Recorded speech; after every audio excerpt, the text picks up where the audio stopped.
기도할 수 있는 왜 걱정하십니까?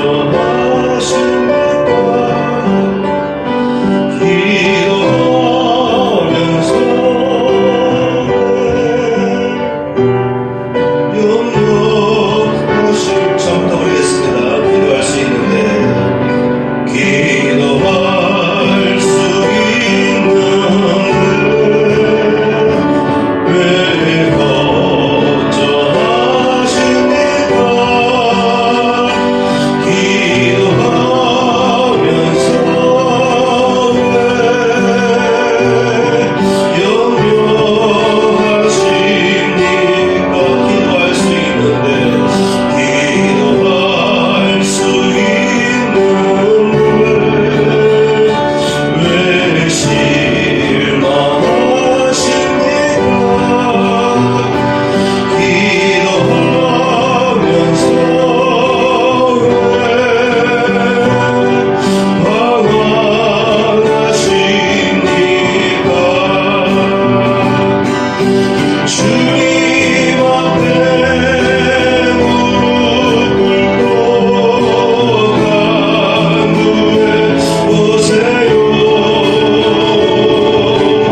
주님 한 분만으로 만족할 수 있는 그런 마음의 준비가 항상 되어 있어야 되겠습니다. 찬양하겠습니다.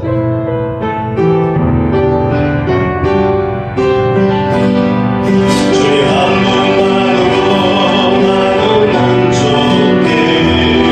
나의 모든 것 대신 주님 찬양해. 나의 영원한 생명 대신 예수님 목소리 높여 찬양해. 주님의 크신 사랑 찬양해. 나의 힘과 능력이 되신 주 나의 모든 삶 변화되었네. 크신 주의 사랑 찬양해. 주님 한 분만으로 나는 만족해. 나의 모든 것 대신 주님 찬양해. 나의 영원한 생명 대신 예수님 목소리 높여 찬양해. 주님의 크신 사랑 찬양해. 나의 힘과 능력이 되신 주 나의 모든 삶 변화되었네. 크신 주의 사랑 찬양해. 할렐루야.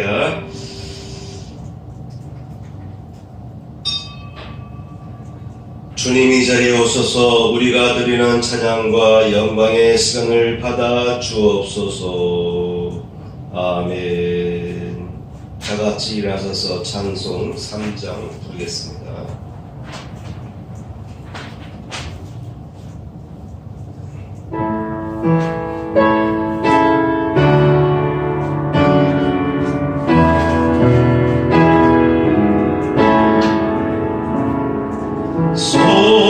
성부성자와 성령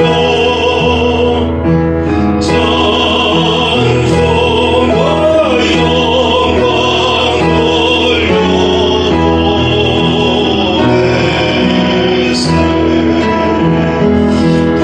대토로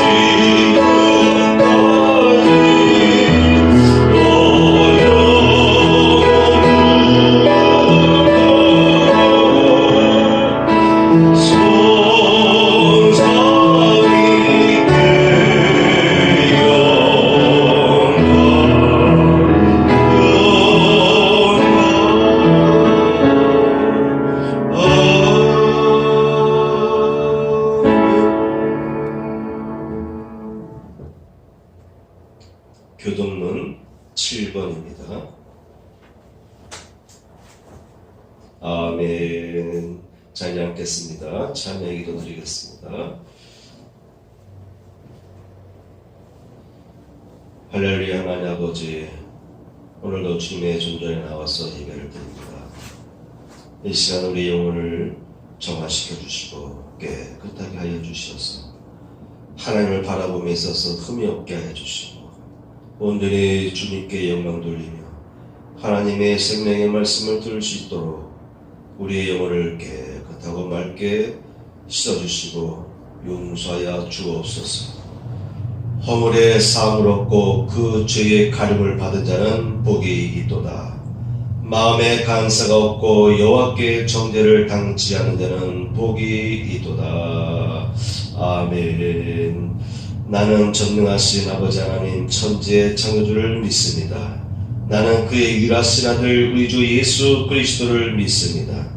그는 성도로 잉태되어 동년녀 마리아에게서 나시고 본디오 빌라도에게 고난을 받아 십자가에 못 박혀 죽으시고 장사된 지 사흘 만에 죽은 자 가운데서 다시 살아나셨으며 하늘에 오르시어 전능하신 아버지 하나님 우편에 앉아 계시다가 거기로부터 살아있는 자와 죽은 자를 심판하러 오십니다.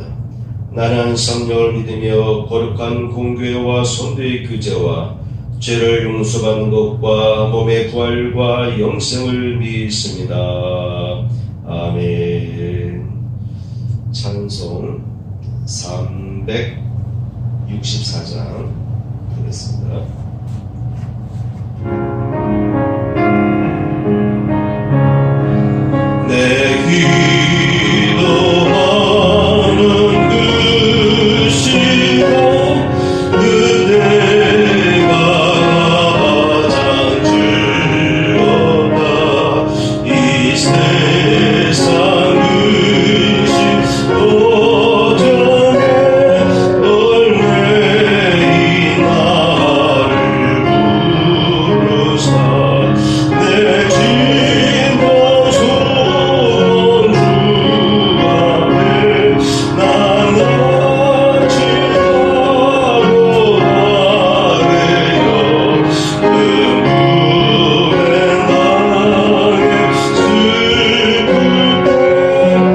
말씀 보겠습니다. 하나님 말씀은 요한복음 17장 9절에서 26절까지의 말씀입니다.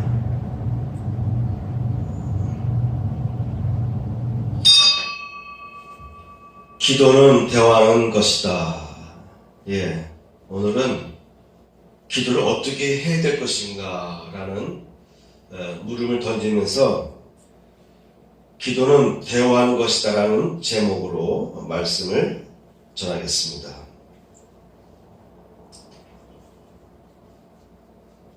그리스도인의 영적 생활에 있어서 기도는 핵심이죠.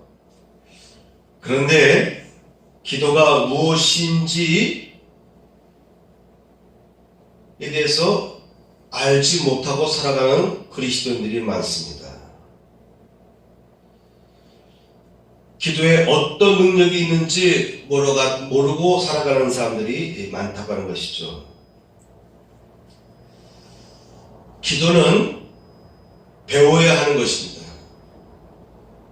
기도도 신앙생활 하면서 자꾸 배우고 훈련받아서 기도할 때 더 효과적인 기도를 할 수가 있고 더 완숙한 기도를 할 수가 있어요. 그러므로 기도는 배워야 하는데요, 제대로 배워야 한다는 것입니다. 따라서 오늘은 기도에 관해서 살펴보게 되는데 어떻게 기도할 것인가 라는 관점에서 함께 말씀을 나누도록 하겠습니다. 첫째, 기도가 무엇인가에 대해서 생각해 보겠습니다. 기도란 영적인 호흡이라는 것입니다. 사람이 숨을 쉬지 않으면 생존할 수 없듯이 우리 그리스찬들은 기도하지 않으면 그리스도인의 영성을 유지할 수가 없어요. 그래서 기도는 영적인 호흡이라고 말합니다. 또한 기도는 하나님과의 대화라고 말합니다. 대화를 통해서 하나님의 뜻을 알게 되고 하나님과의 사랑을 나누게 됩니다. 그래서 기도는 하나님과 사랑을 나누는 통로라고 말합니다. 여러분, 대화가 단절되면 사랑이 식었다는 것을 의미하죠. 친구와의 대화가 단절되면 멀어지는 거죠. 대화를 하는 그 양이 적어지면 점점 관심을 갖지 않게 되는 거예요. 결국은 사랑이 식어집니다. 우정이 식어집니다.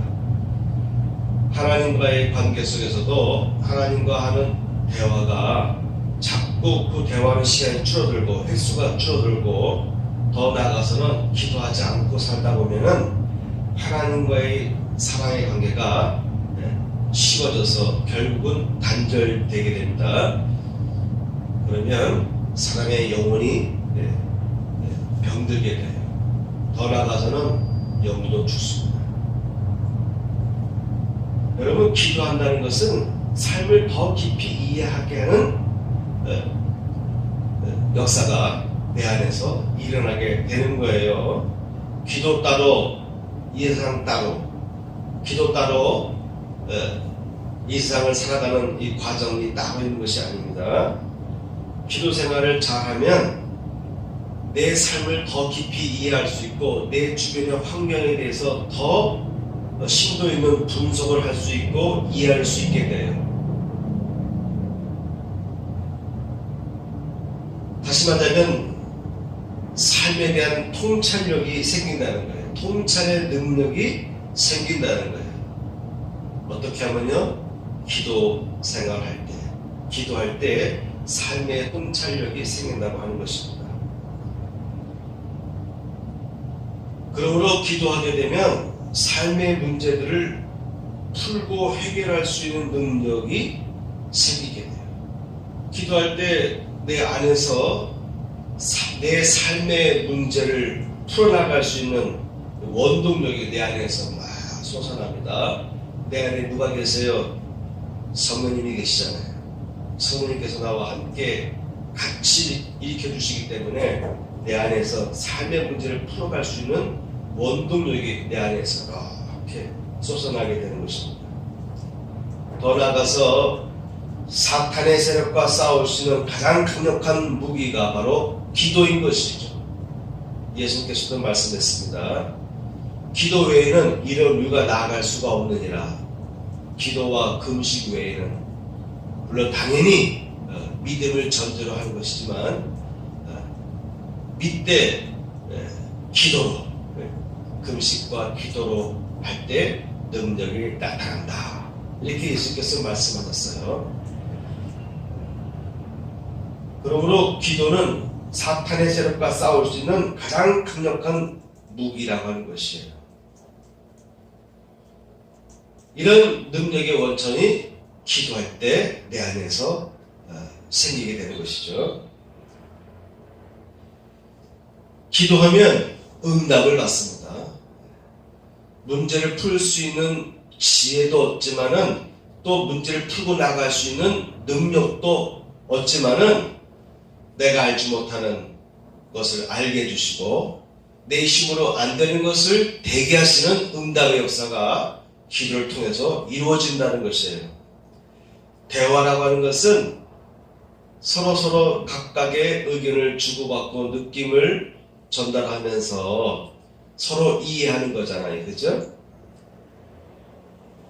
기도할 때 내 마음을 하나님이 알게 되고 또 하나님의 마음을 내가 알게 되는 거예요. 서로 온전히 이해할 때 사랑이 완숙해지죠. 서로 이해하고 대화할 때 사랑이 완전해지는 거예요. 그럴 때 소통이 되는 거죠. 그래서 문제를 풀게 되는 거예요. 상대방이 나에 대해서 오해하고 있는 것을 납득시켜주고 그래서 문제가 풀리는 것이죠.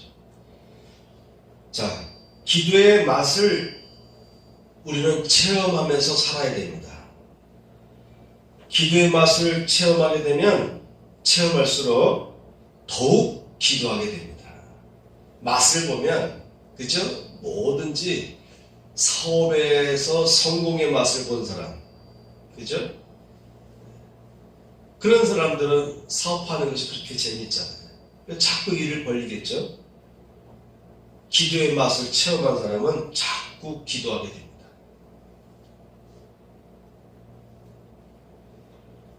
성 존 비엔나라는 분은 이렇게 말했어요.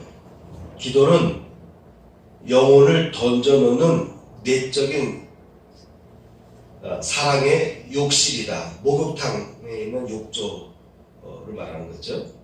기도라는 것은 영혼을 던져놓는 내적인 사랑의 욕실이다. 하나님을 사랑하지 않는다면 기도 않게 되는 거죠. 그러나 하나님을 사랑하는 사람은 기도할 수밖에 없어요. 하나님을 향한 사랑을 내어 던지는 거예요.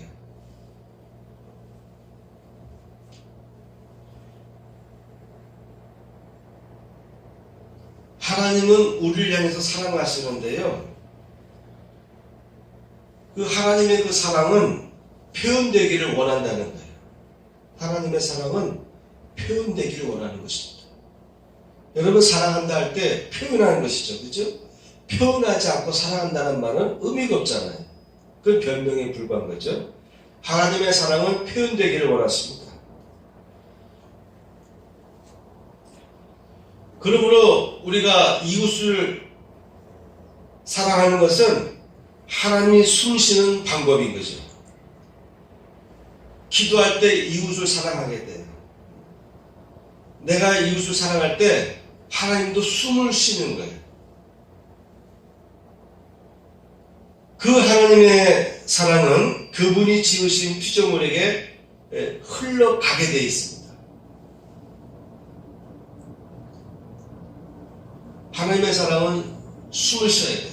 근데 그 숨 쉬는 것은 바로 그의 피조물인 우리들에게 흘러나오는 거예요. 우리도 마찬가지. 하나님을 사랑한다 그러면은 하나님께로 나아가는 거예요.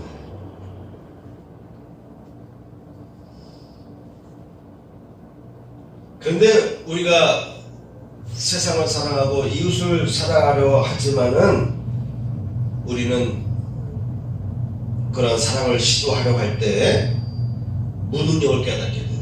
마음은 사랑하려고 하는데 잘 안 되는 거예요. 그죠? 옛날에 저 사람이 했던 행동들이, 행실들이 떠오르면서 사랑은 해야 되겠는데 사랑하고 싶지 않은 생각이 자꾸 떠올라요. 그죠? 그래서 우리는 전적으로 무능력함을 느끼게 됩니다. 사랑은 삶의 본질이고 목적인데 그 삶을 실현하려고 할 때마다 방해되는 요소가 너무나 많아요. 그래서 우리는 전적으로 무기력에 빠지게 됩니다. 그런데 하나님께서 우리로 하여금 사랑하도록 부르시고 사랑을 채워주셔요. 기도는 하나님과의 사랑이죠. 이 참된 사랑의 이 기도는 우리 인간이 하려고 하기보다도 하나님께서 할 수 있게 해주시는 것이에요. 사람이 마음을 온유하되 육신이 약하도다. 예수님께서 그렇게 말씀하셨습니다. 우리가 기도하고 싶은데 기도를 해야 되는데 안 되는 거예요. 그죠? 우리가 살 빼야 되는 것은 다 아는데 살 빼려면 운동을 규칙적으로 해야 되고 먹을 것을 줄여야 되고 조절해야 되는데 안 되는 것처럼 우리가 하나님을 향해서 사랑을 나눠야 되는데 이게 안 되는 거예요. 마음은 있는데. 그래서 하나님께서 우리에게 다가오십니다. 우리가 하나님과 기도로 사랑의 관계를 맺는 것은 전적인 하나님의 은혜 가운데서 이루어지는 것이에요.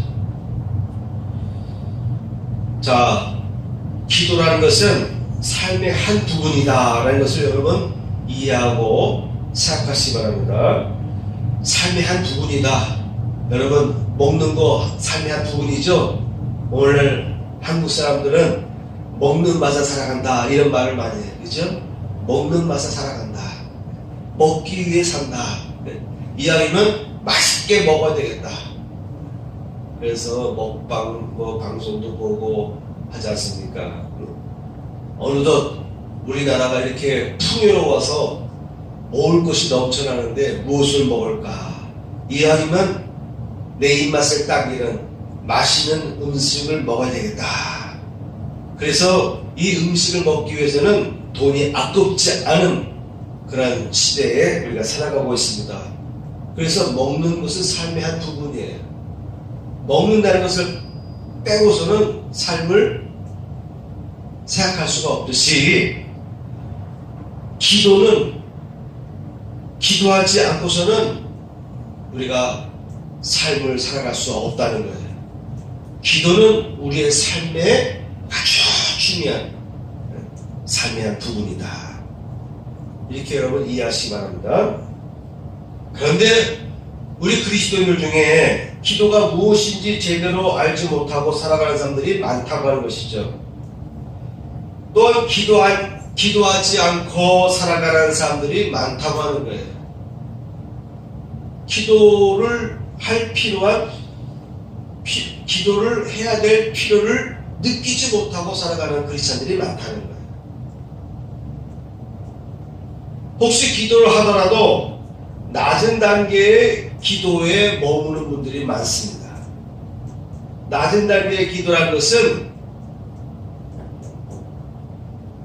유아기적인 기도죠. 유아기 때의 모습은 어떻습니까? 삶에 대한 욕구가 강렬해지는 그런 때 아니겠어요? 먹는 거, 입을 거 이런 등등등을 생각하고 거기에 집중하는 단계예요. 이런 단계를 낮은 단계, 유아기적인 단계다 이렇게 볼 수가 있습니다. 아이들 달랠 때 어떻게 달래요? 사탕 주면서, 아이스크림 주면서, 초콜릿 주면서, 장난감 주면서, 옷을 사 입혀주면서 달래듯이 의식주와 관계된 단계, 이런 단계는 낮은 단계다 이렇게 볼 수가 있습니다. 예수님께서 말씀하시지 않습니까? 목숨을 위하여 무엇을 먹을까, 무엇을 마실까, 무엇을 입을까 염려하지 말라. 목숨이 음식보다 중하지 아니하며 몸이 의복보다 중하지 아니하냐. 오늘 있다가 내일 아궁이에 던지오는 들풀도 이렇게 입히시거든 하물며 너희일까 보냐 믿음이 적은 자들아. 이는 다 이방인들이 구하는 것이라. 이렇게 예수께서 말씀하고 있습니다. 구하는데 무엇을 먹을까, 무엇을 마실까, 무엇을 입을까, 이러한 염려를 하지 말아라. 여러분, 사람은 그 마음에 쌓인 것이 입으로 나오게 되어 있습니다.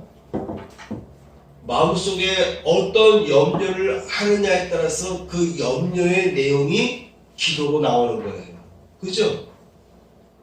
사람의 입에서 나오는 단어를 분석해보면 그 사람이 어떻게 자라왔고 지금 어떠한 상태에 있는지를 이해할 수가 있어요. 그분의 단어를 들어보면 저분이 무엇을 좋아하는지를 이해할 수 있게 됩니다. 예수께서 말씀하시는 거예요.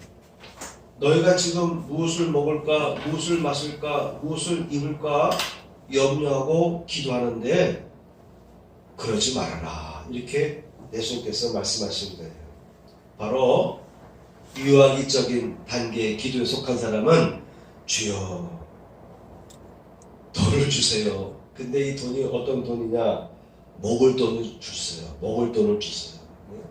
넉넉히 먹고 남들처럼 입을 수 있는 여유의 물질을 주옵소서. 그렇게 기도할 거예요. 좀 마시고 싶다. 좋은 걸 마시고 싶다. 이렇게 마음속에서 욕구가 일어납니다. 그런 분은 기도할 때 그런 기도를 하는 것이죠. 그죠? 배불리 먹게 해주시고, 이왕이면 맛있는 거 먹게 해주시고, 이왕이면 멋진 옷을 입게 해주시고, 우리 집도 그러한 삶을 살 수 있도록 물질 좀 넉넉하게 해주세요. 이렇게 기도할 수가 있습니다. 이러한 기도를 낮은 단계의 기도라고 합니다. 근데 이런 기도를 하지 말라는 건 아니에요. 이런 기도를 하지 말라는 건 아닌데 낮은 단계의 기도라는 것이죠. 때에 따른 사람이 아주 궁핍해질 때가 있어요. 하다못해 그냥 짜장면도 사 먹을 수 있는 여유가 없을 때가 있어요.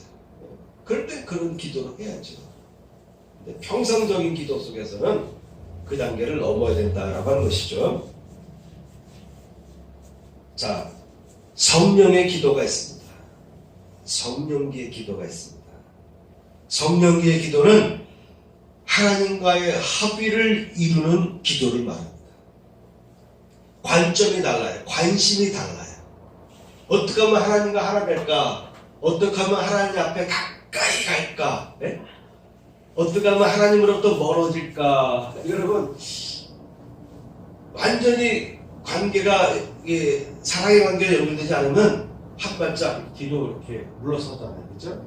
그리고 상황을 파악하고 내가 이 사람을 가까이 해야 될까? 만나야 될까? 해가 될까? 득이 될까? 한 발짝 뒤로 물러서잖아요. 근데 이분을 만나면 나에게 도움이 된다라고 생각하면 한 발짝이라도 더 가까이 가려고 하죠.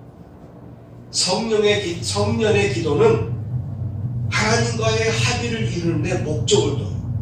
어떻게 하면 하나님과 하나 될까? 어떻게 하면 하나님 앞에 가까이 갈까? 여기에 관심을 갖습니다. 예수님께서 말씀하지 않습니까? 이는 다 이방인들이 구하는 것이라 너희 천부께서 이 모든 것이 너희에게 있어야 할 줄을 아시느니라. 너희는 먼저 그의 나라와 의를 구하라. 그리하면 이 모든 것을 너희에게 더하시리라.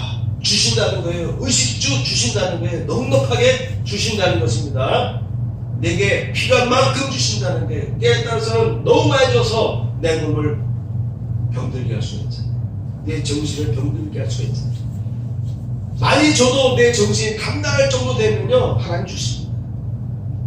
내게 아무리 복을 줘도 술 먹다가 마음이 풀리면, 오케이 안 해야 될 것을 알았어 해줄게 이렇게 말하게 됩니다. 그래서 로비할 때 술집 가는 거예요. 술 먹으려면 마음이 긴장이 풀리고 웃어가면서 해서는 안 되고 해줘서는 안 되는 것을 해줄게 하고 넘어가.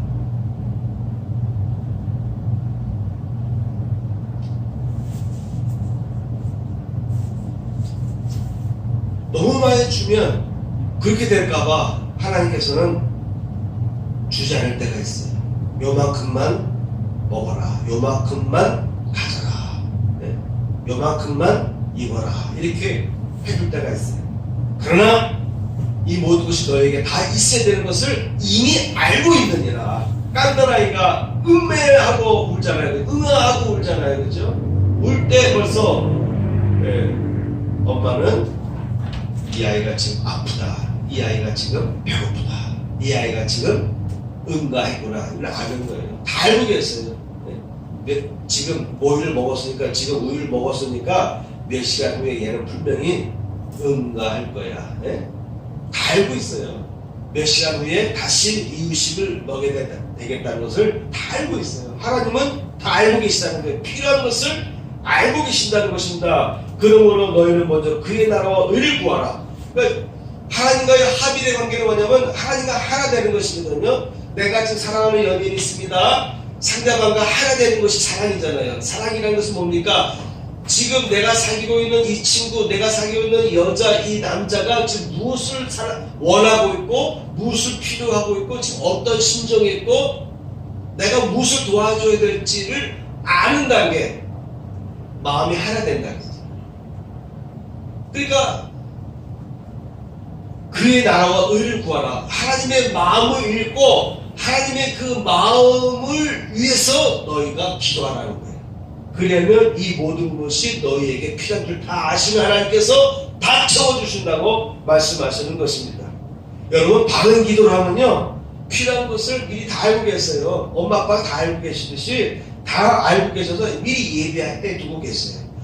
이번 달에는 내가 수입이 얼마 없으니까 내가 이 아이한테, 내 아들한테, 내 딸한테 옷을 줄 수가 없고 아직 장을 사줄 수 있는 상태는 아닌데, 내가 다음 달 월급 타면 이번 달 거 조금 플러스하고 다음 달 때 월급 타면 내가 우리 딸한테, 우리 아들에게 자전거 사줘야지, 옷 한 벌 사줘야지, 이런 계획을 다 하고 계시는 거예요. 내가 지난 주일날도 제가 길게 장황하게 우리 교회 상황을 얘기했지만, 저에게 컴퓨터가 거의 동 시간대라고 말하기 그렇지만 같은 주간에 이루어졌어요. 두 대, 삼성 컴퓨터 두 대가 생긴 거예요. 우리 정현이가 갑자기 노트북을 충전기를 다 뽑아가지고 거실 테이블에다 딱 누면서 앞으로 이거 쓰라고, 필요 없다고 딱 그러더라고요. 그래서 내가 의심쩍어서 진짜 이걸 우리가 써도 될까? 다시 내가 한 열흘 정도 있다 또 물어봤더니 마음 놓고 써도 되는 상태가 됐더라고요. 그 전까지는 우리 정현이 컴퓨터도 빌려 쓰기도 하고, 성현이 컴퓨터를 빌려 쓰기도 하고, 또 HP 노트북으로 쓰기도 하고 이렇게 했단 말이에요. 그런데 그것도 거의 같은 주간에 데스크탑 하나, 좋은 걸 하나 준비해 놓고서는 이제 이거 필요 없다고 그 쓰라고 하더라고요. 이제 회사 업무에도 필요 없으니까 쓰라고. 지난주에 얘기했듯이 삼성 그 모니터하고 본체가 연결되어 있는 성능 좋은 컴퓨터를 거저 주셨잖아요. 그게 거의 같은 주간에 이루어졌어요. 나름대로 주어진 상황에서 나름대로 근검 절약하면서 있는 것을 만족하면서 감사하면서 최대한 활용을 하려고 노력을 하는데, 하나님께서는 예기치 않는데 삼성 노트북을 쓰라고 주고, 또 삼성 본체 모니터에 붙어있는 컴퓨터를 거저 죽게 만들고, 두 가지 컴퓨터 성능이 거의 비슷해요. 그래서 컴퓨터가 두 대가 생겼어요. 필요한 것을 주십니다. 거의 20년 가까이 좀 됐나? 20년은 좀 안 됐지만 한동안 우리 교회에 차가 없었던 때가 있었어요. 그래서 그때 마침 사모님 직장 갈 때 좀 거리가 멀어서 제가 자전거가 있어가지고 자전거 뒤에 사모님 태우고 간 적이 좀 있었어요. 그런 기간이 몇 달 있었어요.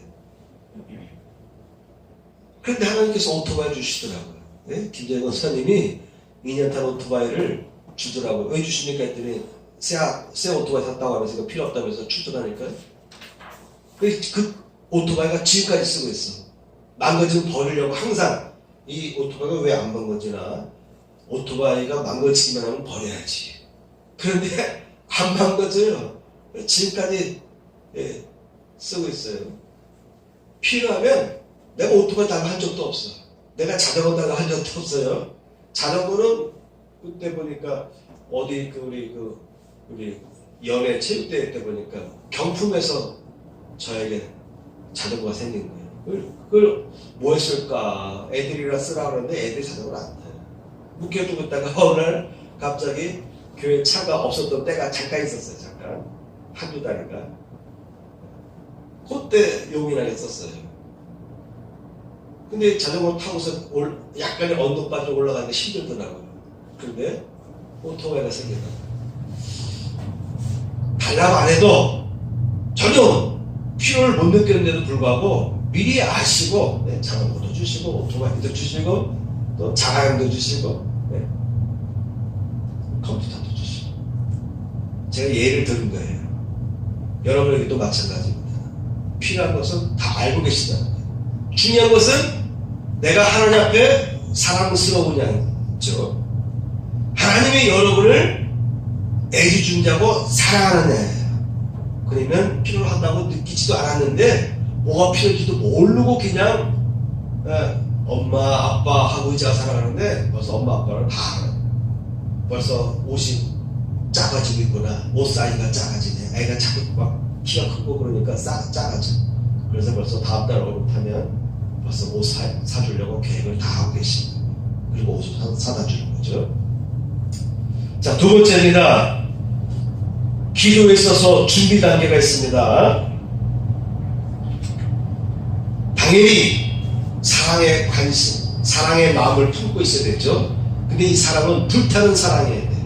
연인이 불붙는다 그러잖아요. 사랑이 형성되면 불붙잖아요. 그죠? 하나님과 관계도 불붙는 사랑의 관계로 준비가 되어 있어야 됩니다. 하나님을 사랑하는 마음, 하나님을 만나고 싶은 마음. 그래서 약속 정해놓고 몇 시에 내일 만나려 했지만 마음이 설레이잖아요. 빨리 만나고 싶은 것처럼 기도도 하나님을 향해서 사랑하는 마음이 있으니까 빨리 만나고 싶은 거예요. 자꾸 만나고 싶은 거예요. 매일 만나도 실증이 안 나죠. 그죠? 자꾸 만나고 싶은 거. 바로 기도는 사랑으로 불타 있어야 된다.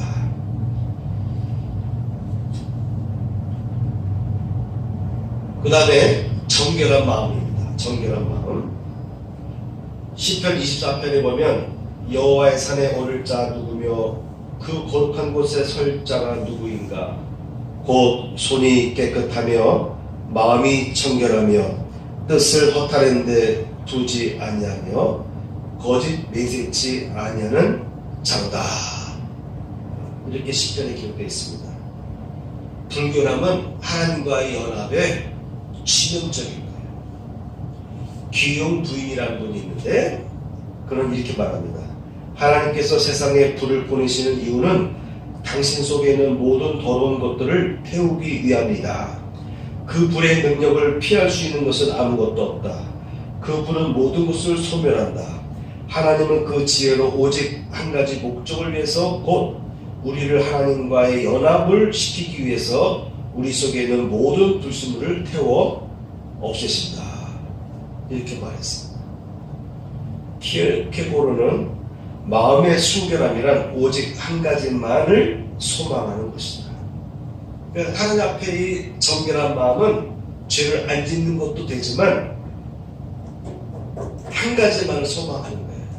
하나님을 향한 사랑만 소망하는 단계 가면 죄를 짓지 않습니다. 그 단계가 정결한 상태예요. 이렇게 정결을 다른 관점에서 키르케고르는 말했습니다. 그 다음에는 전적인 신뢰가 있어야 되죠. 기도할 때 전적으로 신뢰해야 돼요. 병이 나을 것 믿고 기도하셔야 돼요. 도와주실 줄 믿고 의심하지 말고 기도하셔야 돼요. 마지막, 평안한 마음을 갖는 게 중요합니다. 기도할 때, 특히 마음으로 기도할 때, 마음으로 묵상하며 기도할 때 평안한 마음을 품는 게 중요합니다. 이 평안한 마음을 갖는 것은 어떤 것이냐? 마음이 하나님과 온전히 하나가 될 때까지 내 안에 있는 것들을 보는 것이 그저 나를 보는 거예요. 마음의 평화를 이루는 단계는 그저 내 안을 그냥 보는 거예요. 이런 것을 집중적인 기도 또는 임재 기도라고 말하기도 하는데, 마음의 평정을 이루는 방법은요, 앉아서 천천히 그리고 신중하게 모든 긴장과 걱정을 내버리는 거예요.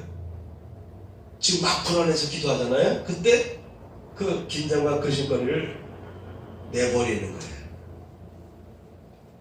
방 안에 지금 주님이 지금 와 계시다는 것을 느껴보는 거예요. 상상해보는 거예요. 그리고 하나님께서 나의 모든 문제를 해결해 주시기를 바라는 상태, 그런 상태가 돼야 돼요.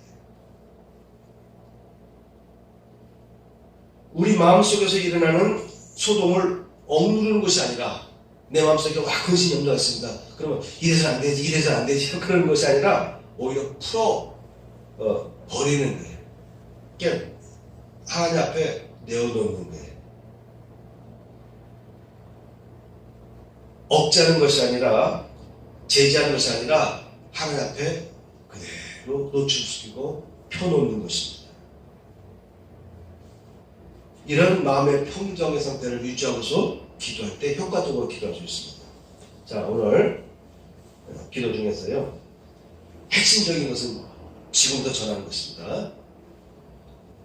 기도의 종류가 있는데 두 가지의 기도를 살펴보도록 하겠습니다. 마음의 기도가 있어요. 조용하게 기도하는 기도, 마음의 기도가 있습니다. 잘 보시기 바랍니다. 이 마음의 기도는 두 가지를 생각해 볼 수 있는데, 첫째는 성찰입니다. 성찰.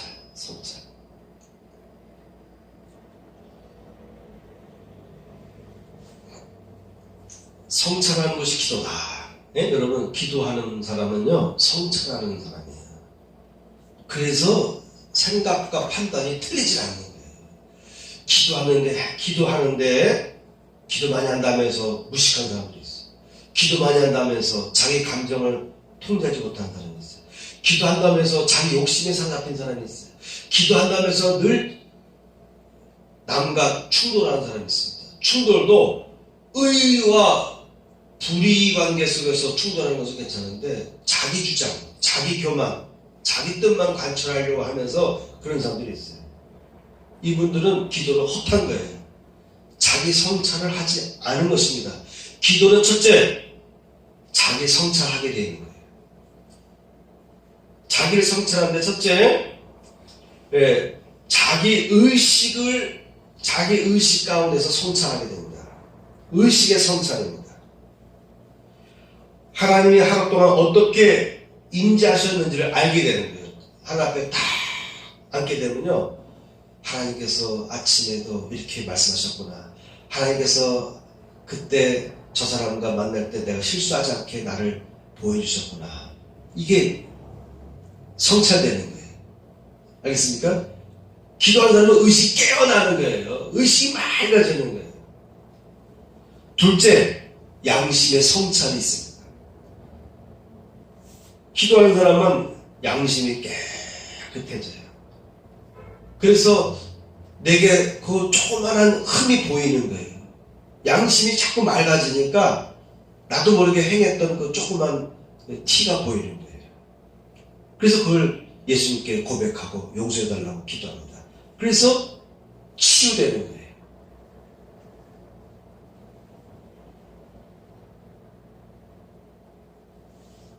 자, 마음의 기도를 통해서 하나님 앞에 앉게 되면요, 성찰의 능력이 생깁니다. 예? 그래서 판단의 실수가 거의 안 하게 돼요.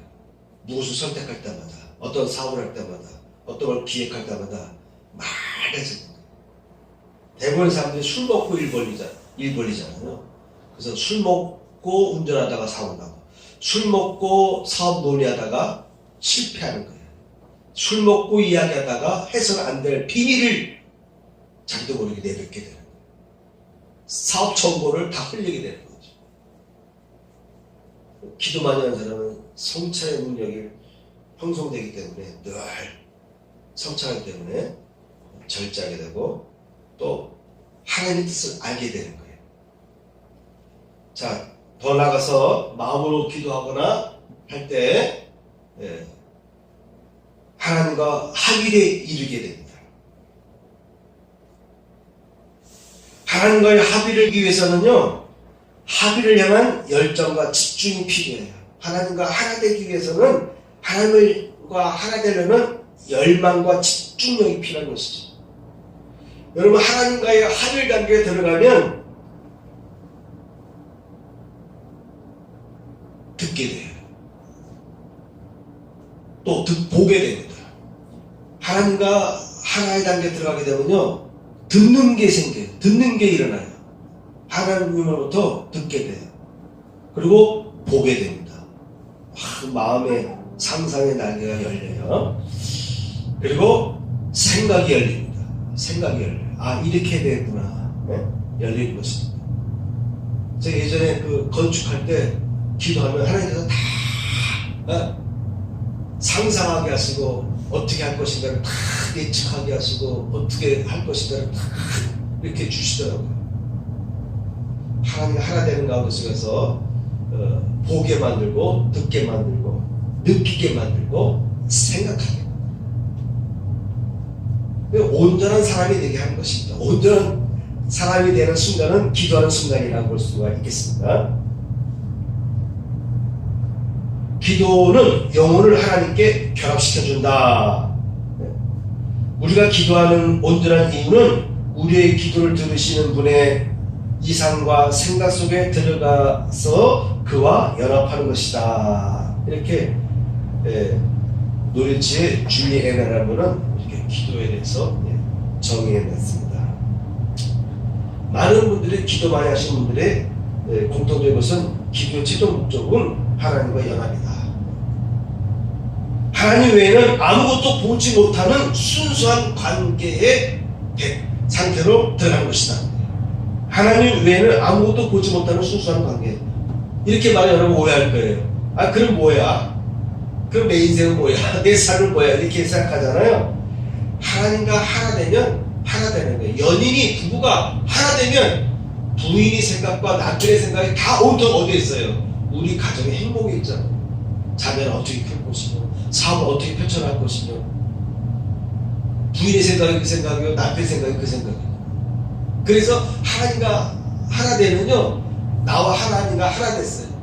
나에게 덕이 되고, 나에게 도움이 되고, 나에게 힘이 되고, 나에게 능력이 생기는 것입니다. 그래서 기도는 하나님과 하나 된 것이다.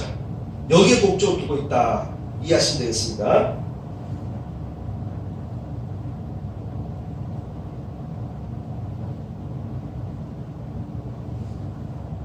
자, 오늘 한 가지 더 얘기해 드릴게요. 그래서 하나님과 연합의 단계에 들어가는 것은 나의 개성을 잃어버리는 것이 아니라 나의 개성을 더욱 활성화시켜 주는 것이다. 알겠죠? 하나님 앞에서 나를 잊지만 나의 근심 걱정을 잊고 하나님과 하나 되는 상태가 되지만 그로 인해서 나타나는 결과는 나의 개성이 활성화돼요. 나의 참된 개성이 개발되고 나의 개성이 활성화되는 능력이 내 안에서 형성되는 거예요. 자, 오늘 핵심적인 것은 여기에 있습니다. 대화식 기도가 필요하다. 대화할 때 대화하면서 하는 기도가 필요하다. 제가 간단하게 전합니다.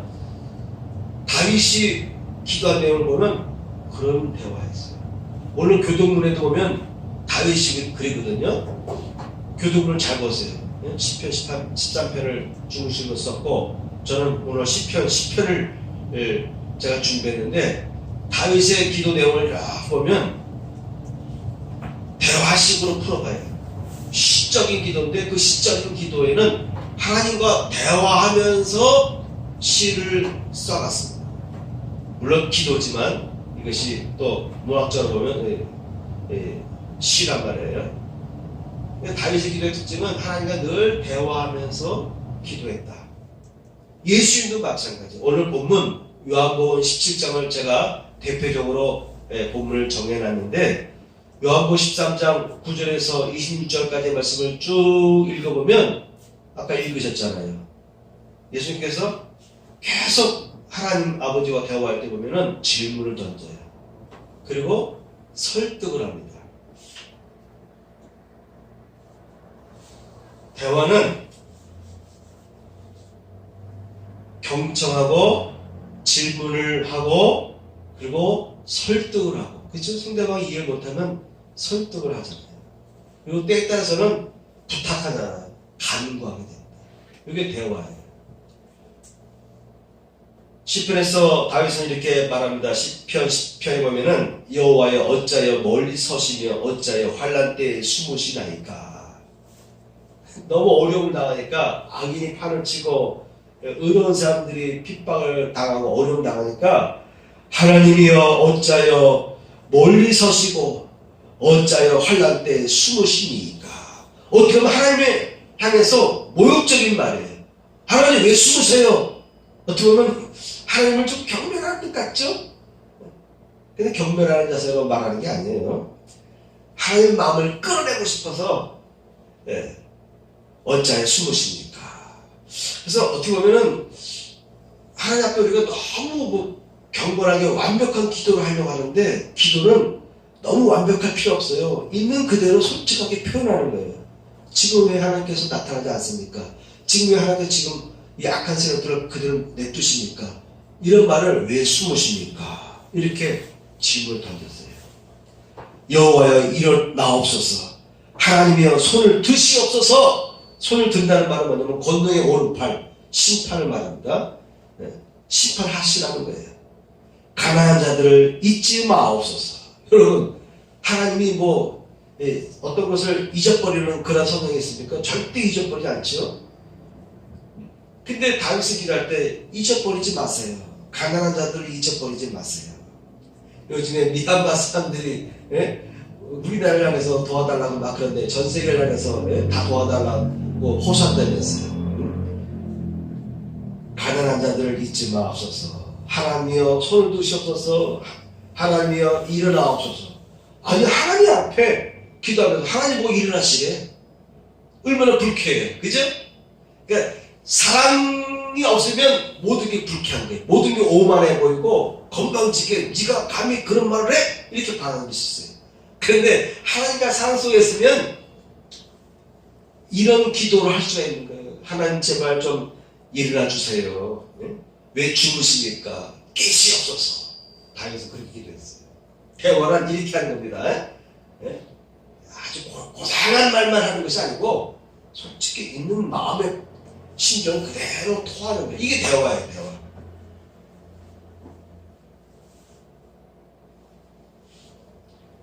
여호와의 주는 겸손한 자의 소원을 들으셨사오니 그들의 마음을 준비하시며 귀를 기울여 들으시고 고아와 압제당한 자를 위하여 심판하사 세상에 속한 자가 다시는 위협하지 못하게 하시리이다. 오히려 하나님께 이렇게 하시라고 권면하고 계세요. 하나님은 이런 분 아닙니까? 설득하는 거예요. 그러면 그렇게 해주세요. 이렇게 권면하고 있어요. 그러니까 이거 삐딱한 것같이 속게 되면 건방지게 나에게 사사건건 이래라 저래라 훈계를 들어 훈지를 들어 이렇게 할 수 있는데, 기도란 내 마음속에 있는 걸 그대로 얘기하는 거예요. 사랑하는 연인이 그렇게 말할 때 그것을 너 왜 건방지게 그런 말을 해? 말투가 뭐야? 이렇게 말합니까? 어떤 말을 하더라도 다 사랑스러운 거예요. 그래 알았어. 그래 알았어. 기도는 그렇게 하는 것입니다.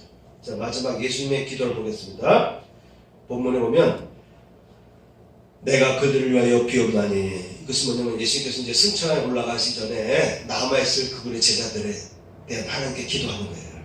내가 그들을 위하여 비옵나니 내가 비옵는 것은 세상을 위함이 아니요 내게 주신 자들을 위함이니이다. 그들은 아버지의 것이로소이다. 마치 예수님 떠나고 갔으면 남아있는 제자들이 불쌍한 거예요. 그래서 하나님께 기도한 거예요. 이 사람들은 당신의 아버지의 것이 아닙니까? 아버지의 사람들이 아닙니까? 예? 예? 이렇게 하나님의 생각을 이렇게 일으키게 하는 기도를 했어요. 하나님 스스로 생각하세요? 스스로 완전하세요? 그러니까 하나님은 다 알고 계세요. 그러니까 나는 기도할 필요가 없어. 이렇게 말하는 분들이 있는데 아니다 이거예요. 진정한 사랑의 대화는 마음에 있는 것을 그대로 얘기하는 거예요. 그걸 받아주는 거예요. 그러니까 이 제자들이 아버지의 것입니다. 이렇게 설득하고 있는 거예요. 내 것은 다 아버지의 것이요 아버지의 것은 내 것이온데 내가 그들로 말미암아 영광을 받았나이다. 나는 세상에 더 있지 아니하오나 그들은 세상에 있사옵고 나는 아버지께로 가옵나니 거룩하신 아버지여 내게 주신 아버지의 이름으로 그들을 보존하사 우리와 같이 그들도 하나 되게 하옵소서. 완전히 다 믿고 의뢰하면 걱정하지 말고 기도도 하지 말아야 되는데 그건 믿지 못할 때의 상태죠. 그러나 믿는 상태 속에서는 기도할 때 이렇게 자세히 하게 하나하나 예? 시시콜콜한 것조차도 이렇게 설명할 필요가 있어요. 말할 필요가 있어요. 예? 나는 떠나지만 저들은 세상에 있습니다. 저들은 홀로 둡니다. 이런 기도를 하는 거예요. 내가 그들과 함께 있을 때 내게 주신 아버지 이름으로 그들을 보존하고 지켰나이다. 그 중에 하나도 잃어버리지 않고 다만 멸망의 자식뿐만 내가 내버렸습니다. 이렇게 말씀하는 거예요. 내가 아버지의 말씀들을 그들에게 주었사오며 세상이 그들을 미워하였사오니 이는 내가 세상에 속하지 아니한 같이 그들도 세상에 속하지 아니함으로 일함이니이다. 계속 걱정하고 계신 예수님께서는 남아있는 제자들이 너무나 불쌍하고 너무나 안타까운 거예요. 그래서 구구절절 네? 했던 말 또 하고 여러분 사랑의 대화는 했던 말 또 하고 해도 다 받아주는 거예요. 근데 사랑이 떨어지면 아까 그 말 했는데 또 해 귀찮게 해 이렇게 말하는 거예요. 예수님도 그랬거든요. 중요한 문제가 있으면 중요한 어려움이 생기면요 했던 말을 또 하고 해도 됩니다. 어떤 분들은 믿었으면 됐지 뭐 했던 기도를 또 하냐고 이렇게 말하면 되는데 그런 분들은 예수님 기도를 몰라서 그래요. 중요한 문제일수록 여러분 기도할 수가 있어요. 반복적으로 기도할 수 있어요. 똑같은 내용도 이렇게 여러 가지 다른 문장으로 이렇게 풀어서 구구절절 하나님을 설득시키는 거예요. 하나님과 하여금 잊어버리지 말라고 기도하는 것입니다. 왜? 우리 인간은 완전하지 않거든요. 하나님 아시죠? 땡큐 끝! 이 상태가 아니에요. 인간은 불완전해요. 그래서 인간이에요. 그러니까 인간은 인간적으로 기도해야 돼요. 나의 연약함 그대로 하나님께 구구절절히 설명할 필요가 있습니다. 여러분 기도할 때 그렇게 기도하는 거예요. 구구절절히 기도하는 거예요. 그리고 상대방이 들어도 납득하고 내가 들어줘야 되겠네? 라고 마음이 일도록 잘 설명하고 잘 표현하고 자자자자자자 긁어드려야 돼요. 아시죠? 네? 상대방의 마음을 열어내면 살살살살 저건 네? 이렇게 자꾸 설명하고 필요를 얘기하고 네? 그걸 긁어주고 잊지 마세요. 이걸 강조하는 거예요. 하나님 잊으시면 안 됩니다. 꼭 들어주셔야 됩니다. 이걸 하나님께서 잠깐 생각을 멈추시면 난 큰일 나요. 나 멸망해요. 그러니까 잊지 말으시라는 당부를 인간적인 차원에서 조금 계속 반복적으로 얘기합니다. 여러분 기도와 설교는 뭐냐면 대화적으로 하는 거예요. 설교도 대화입니다. 예수님의 설교 내용 다 보세요. 대화했지. 네? 이야기하고 해석해주고 이해 못하면 뭐하고 다시 학습 다시 가르쳐주고 했던 얘기 또 하고 예수님께서 자신이 십자가에 못 박혀 죽으실 것이라는 얘기를 여러 번 했어요. 여러분, 설교도 대화식으로 하는 거예요. 대화식. 일방적으로 혼자 목사님 혼자 이렇게 외치는 게 아니고 청중들과 대화를 하는 거예요. 대화. 네? 뭘 가지고 하나님의 말씀을 풀어서 청중들이 잘 먹을 수 있도록 소화 잘 시킬 수 있도록 대화하면서 납득시키면서 이해시키면서 선포하는 게 이게 설교예요. 그래서 설교나 기도는 대화식이다. 깨끗한 설득적인 대화를 하는 것이다. 여러분 이런 기도를 하시기를 축원합니다. 그래서 마지막은 그렇게 대화를 하면서 구할 것 다 구하는 거예요. 필요할 것은 필요하다고 얘기하는 거예요. 이미 하나님의 의를 위해서 기도하면 필요할 것은 다 아시는 하나님께서 다 주시는데 때에 따라서 진짜 간절할 때가 있거든요. 때에 따라 간절할 때가 있어요. 그때는 천복 달라고 기도하세요. 간청하며 기도하세요. 예수께서 말씀했습니다. 간청하여 기도할 때 불의한 재판관도 들어준다. 하물며 하나님일까? 뭐냐? 진짜 이 문제가 심각하고 진짜 이 문제를 해결해야 된다라는 간절한 소망이 있고 열망이 있다면요, 하나님 앞에 막 통성으로 기도하고 매달리고 금식하고 소리 지르면서 기도할 필요가 있어요. 기도하면서 대화하는 시간을 많이 가지시길 축원합니다. 아멘. 주님은 나의 죄를 속하기 위하여 십자가에서 대신 죽으셨습니다. 그런데 제가 사하였습니다. 주님은 채찍에 맞으셨습니다. 천을 받았습니다. 아멘. 나의 하나님 받으소서 주께 드리는 이 예물 소리 높여 감사로 주께 드리네.